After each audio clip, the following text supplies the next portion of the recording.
오늘 이 시간 우리에게 주시는 하나님의 말씀 느헤미야 12장 12절에서 21절의 말씀이 되겠습니다. 느헤미야 12장 12절에서 21절에 있는 말씀 이제 한 목소리로 합독하시겠습니다. 여호야김 때의 제사장 족장된 자는 스라야 족속에는 무라야요, 예레미야 족속에는 하나냐요, 에스라 족속에는 무슬람이요, 아마리아 족속에는 여호하난이요, 말기로 족속에는 요나단이요, 스바냐 족속에는 요셉이요, 하림 족속에는 아드나요, 무라요 족속에는 헬게요, 이또 족속에는 스가랴요, 긴느돈 족속에는 무슬람이요, 아비야 족속에는 시그리요, 미냐민 곧 모아디아 족속에는 빌데요, 빌가 족속에는 삼무아요, 스마야 족속에는 여호나단이요, 요야립 족속에는 마뜨네요, 여다야 족속에는 우시요, 살레 족속에는 갈레요, 아목 족속에는 에벨이요, hil기야 족속에는 하사랴요, 여다야 족속에는 느다넬이었느니라. 아멘. 오늘 우리가 함께 읽은 느헤미야 12장 12절로부터 21절에 있는 말씀은 이제 여호슈아의 아들 여호야김 때의 제사장 가문 가운데에서 그 족장인 20명 가문의 족장들의 이름을 나열하고 있는 것이 오늘 주시는 12절로 21절의 말씀이 되겠습니다.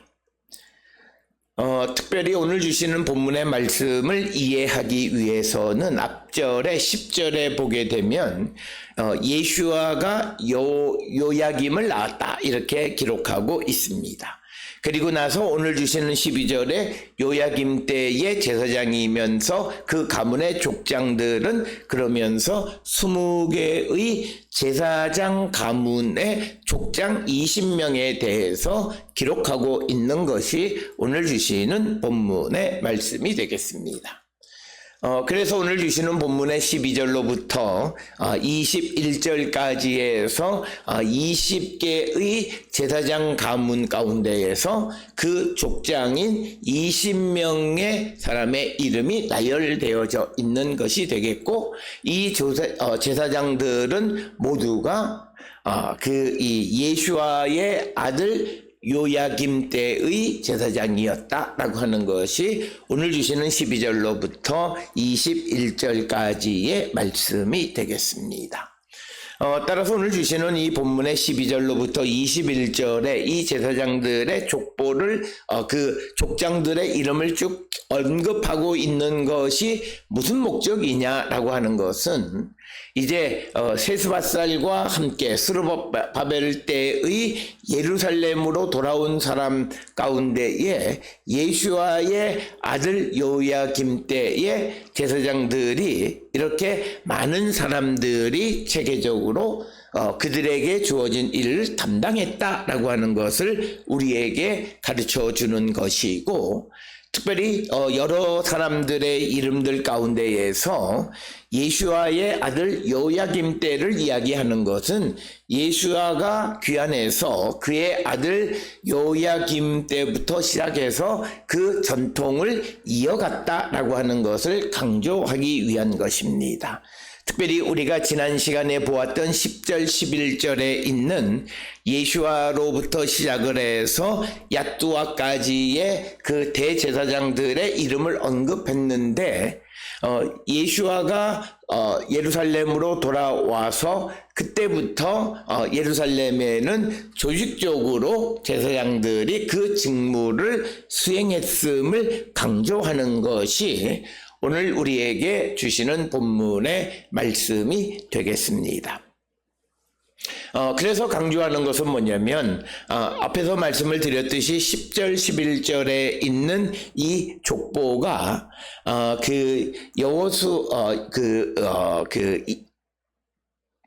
앞에서 우리가 보았던 역대상 6장 3절로부터 15절까지의 이유다 왕국이 멸망할 때까지의 제사장에 대한 기록이 역대상 6장 3절로 15절이고, 그것을 이어서 그 다음에 대제사장이 된 사람들이 느헤미야 12장 10절 11절에 있는 예슈아로부터 야뚜아까지가 되겠습니다. 그래서 예슈아부터 야뚜아까지의 귀한 공동체의 대제사장들의 명단을 제시하면서 예슈아의 아들 여호야김 때에 이렇게 제사장 가문 20개의 가문에서 20명의 제사장들이 체계적으로 그들에게 맡겨진 일들을 담당했음을 우리에게 보여주는 것은, 귀한 공동체가 하나님 앞에 제사 드리는 것들이 체계적으로 드려졌음을 우리에게 보여주는 것이 오늘 우리에게 주시는 말씀이 되겠습니다. 따라서 오늘 주시는 이 족장들의 명단을 통해서 우리에게 강조하는 것은, 귀한 공동체의 그 제사장의 직무가 이 과거로부터 아론으로부터 이어져서 바벨론 포로를 갔다 오기는 했지만, 그러나 예슈아의 후손으로부터 시작해서 다시 그 임무가 지속되어졌다. 그래서 여기서 강조하는 것은 이스라엘 백성들이 바벨론 포로에서 귀환함으로 말미암아 그들이 단지 정치적 그리고 사회적 그런 것으로만 회복되어진 것이 아니라, 이처럼 제사 제도가 다시 회복되어졌음을 우리에게 보여주는 것이 오늘 주시는 12절로부터 21절입니다. 아무리 성전을 재건하고 예루살렘 성의 성벽을 재건하는 일을 하는, 소위 말해서 하드웨어가 완비되어졌다 할지라도 그것을 잘 운영할 수 있는 소프트웨어가 준비되어지지 않으면 그 제도는 제대로 굴러갈 수가 없습니다. 그런데 오늘 주시는 이 요야김 시대의 제사장들의 족장들에 관한 기록을 통해서 이처럼 예슈아 때에 귀환했던 그 제사장들이 그의 아들 요야김 시대로 가면서 20개의 가문으로 나뉘어져서 그들에게 주어진 일들을 잘 감당해서 이런 종교 제도가, 제사 제도가, 제사장 제도가 완비되고 회복되어졌다라고 하는 것입니다. 따라서 오늘 주시는 이 본문의 말씀에서 이스라엘 백성들이 바벨론 포로에서 돌아옴으로 하나님의 언약이 다시 회복되어지고, 그리고 나라가 회복되어지고, 그리고 하나님의 성전이 재건되고 예배가 다시 회복되어진, 그래서 회복이라고 하는 것의 핵심은 그들의 종교가 완벽하게 회복되어져야 하는데, 그것은 예배를 드리는 성전과 그 예배를 집전하는 제사장 제도가 완비되는 것을 통해서 이루어짐을 우리에게 보여주는 것이 되겠습니다. 여러 차례 강조하고 있지만, 우리가 하나님으로 말미암아 회복된 삶을 살아가고자 할 때 많은 사람들은 단지 경제적인 그런 회복, 이런 것들만 생각하는 사람들이 많이 있는데, 사실은 우리가 가장 중요한 회복은 무엇보다도 우리의 종교가 회복되어져야 한다라고 하는 것입니다. 그래서 우리가 종교가 회복되어지려면 소프트웨어와 하드웨어 모두가 회복되어져야 하는데, 내가 섬기는 교회 그리고 그곳에서 행해지는 그런 모든 예배의 제도와 종교 제도가 완비되어지고 그것을 충실하게 수행할 때 내가 정말 회복되어졌다라고 하는 것입니다. 오늘 우리가 살고 있는 이 시대에 어떤 이들이 여러 가지 어려움 속에서 회복되어지는 것, 잠깐 경제적, 사회적 지위나 이런 것들이 회복되는 것을 통해서 회복이라고 말하는데, 그런데 정말 그가 회복되어졌느냐는 그것을 알아볼 수 있는 바로미터는 다른 것이 아니라 그가 하나님 앞에 나가는 예배, 그가 하나님 앞에 드리는 제사, 즉 예배가 온전히 회복되어졌는가, 이것을 우리가 성찰해야 합니다. 어떤 이들은 회복하고 바쁘다라고 하는 핑계로 말미암아 하나님 앞에 나가는 것들을 게을리합니다. 그러나 그렇다면 그것은 온전한 회복이 될 수 없고, 그것은 또 다른 미래의 재앙을 품고 있는 것이나 다름없다라고 하는 거예요. 정말 내가 하나님의 은혜 가운데 지금 있다면 우리의 삶에서 가장 먼저 회복되어야 하는 것은 우리의 신앙생활, 믿음의 삶이라는 거예요. 그래서 내가 하나님 앞에 예배하고 하나님 앞에 내가 과거에 은혜 받았을 때 했던 모든 것보다 더 나은 믿음의 삶을 살아야 돼요. 아무리 바빠도 내가 하나님 앞에 제단을 쌓는 일, 내가 하나님의 말씀을 묵상하는 일, 내가 하나님 앞에 기도하는 시간, 이 모든 것들이 회복되어져야 그의 삶이 회복되어집니다. 그러나 우리가 살고 있는 이 시대의 사람들은 경제적인 여건이 나아지면 회복됐다라고 생각하고, 그래서 그들이 종교적인 삶에 대해서 별로 관심을 갖지 않기 때문에, 그러나 그들에게 주어진 경제적인 풍요로움이 오히려 그들의 삶에 장애가 되고 그들을 구렁텅이로 몰아넣는 경우들이 종종 있는 것을 우리는 보게 됩니다. 오늘 주시는 본문의 말씀에서 왜 하필이면 느헤미야 12장 12절로 21절에서 요야김 시대의 제사장의 그 가문의 족장들의 이름을 언급하는 것은 그들이 예루살렘으로 돌아와서 바로 그들의 종교 제도가 회복되어졌다는 거예요. 그래서 단순히 자기의 고향으로 돌아온 것만이 아니라 성전 재건과 그 성전에서 일하는 제사장들의 제도가 정비되어졌음을 보여주는 것이고, 이것을 통해서 우리에게 보여주는 것은 우리가 회복되어졌다라고 하는 것은 우리의 삶에서 믿음의 영역이 더 넓어져야 되는 거고, 나와 하나님 사이의 만남의 시간이 더 커져야 된다라고 하는 사실을 잊으면 안 된다라고 하는 것을 우리에게 보여주는 그런 말씀이 되겠습니다.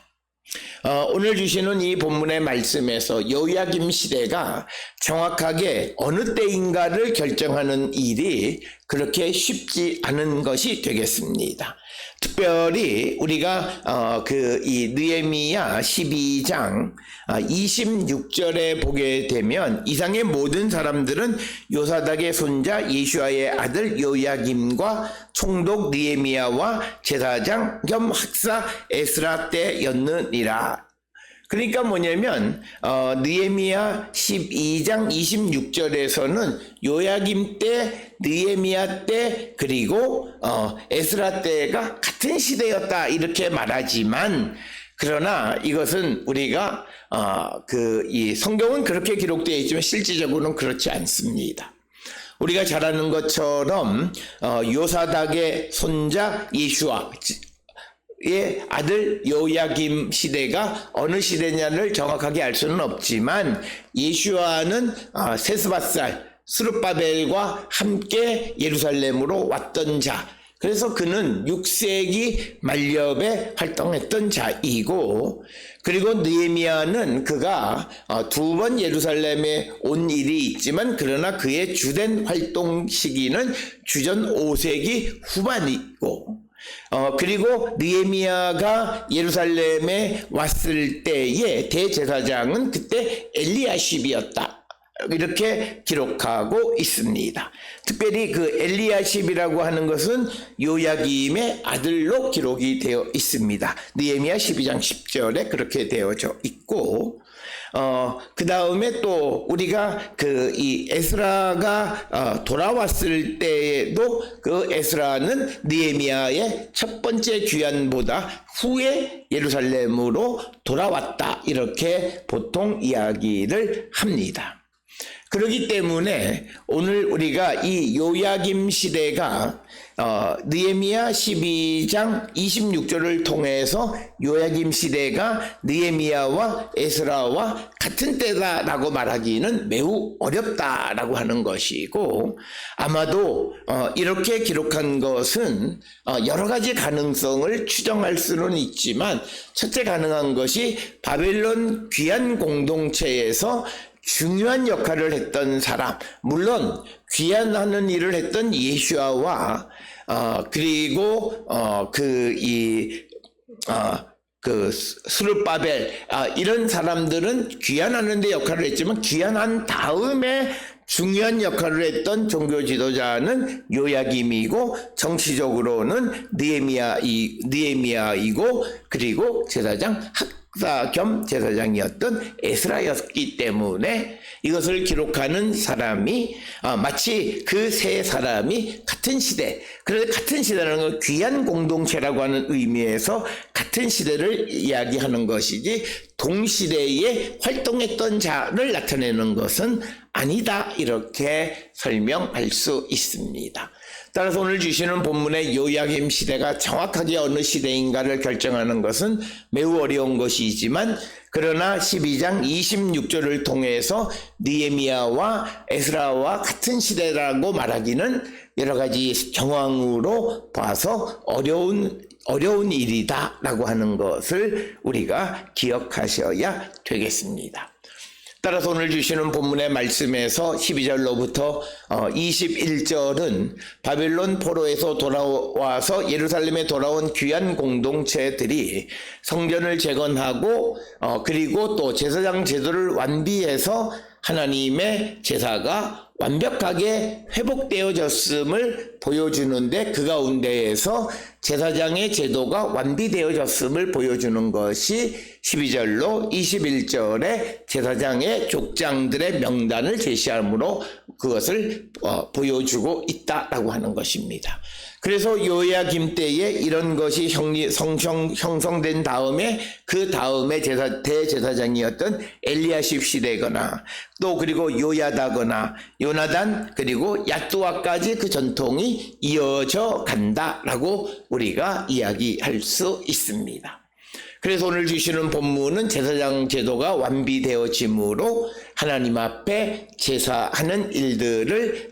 그들이 완벽하게 회복했다라고 하는 것을 보여주는 것. 그래서 오늘 주시는 이 본문의 말씀들을 보면 에스라나 느헤미야는 하드웨어, 성전 재건과 예루살렘 성벽 공사에 관한 이야기가 있고, 그 다음에 그곳에서 일하는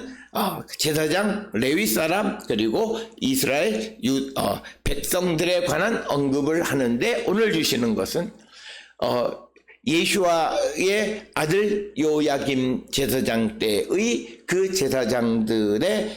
그 족장, 20가문의 족장들의 이름을 계시함으로써 그 제도가 완비되어졌음을 우리에게 간접적으로 보여주는 말씀이 되겠습니다. 따라서 오늘 주시는 본문을 통해서 귀한 공동체의 회복은 그냥 눈에 보이는 성전의 건축만이 아니라 그 성전에서 일하는 소프트웨어격인 제사장 제도가 완비되어졌음을 우리에게 보여줍니다. 따라서 오늘 우리가 이 땅을 살아가면서 우리가 여러 가지 이유로 고난이나 환난이나 여러 가지 어려운 가운데 처해 있다가 하나님의 은혜로 다시 회복되어진다면, 가장 중요한 것은 우리의 신앙생활, 눈으로 보이는 내가 교회를 출석한다라고 하는 그 하드웨어적인 그런 개념이 아니라, 그 안에 있는 내가 살아계시는 주님을 만나는 일, 내가 주님과 교제하고 주의 말씀을 듣고 순종하며 살아가는 거룩한 성도의 삶을 살기로 힘쓰는 그런 소프트웨어적인 회복이 우리에게 있어야 된다. 그래서 내가 하나님 앞에 예배하는 것이 회복되고, 하나님의 말씀을 묵상하는 것이 회복되고, 그리고 하나님 앞에 기도하고 간구하는 것이 회복되어질 때 그의 삶은 온전히 더 완벽하게 회복되어지고 하나님의 은혜 가운데 살아가는 거룩한 백성이 되어짐을 우리에게 가르쳐주고 있습니다. 오늘 주시는 본문을 통해서 우리의 삶을 돌아보면서 여러 가지 우리가 과거나 또는 지금 그리고 또는 앞날에 어떤 어려움 속에서 회복되어졌을 때 무엇보다도 우리가 중점적으로 생각해야 되는 것은 우리의 믿음이 회복되어져야 한다라고 하는 사실을 잊지 말고 기억해서 그 믿음의 회복을 이루기를 힘쓰는 하나님의 백성들이 될 때 우리는 우리가 완전히 회복되어지고 하나님의 영광을 나타내는 거룩한 성도가 됨을 우리에게 가르쳐 줍니다. 지금 하나님의 은혜 가운데 살아가고 하나님의 은혜가 넘치고 즐겁고 기쁜 삶을 살아갈 때 우리는 무엇보다도 나와 하나님과의 관계, 내가 주께 나가 예배하고 기도하고 주의 말씀을 묵상했던 과거 내가 은혜 받았던 그 삶이 다시금 회복되어지는 우리 모든 성도들이 되어서 우리에게 주어진 영광이 영원히 지속되어지는 거룩한 백성들이 다 될 수 있기를 주의 이름으로 축원합니다.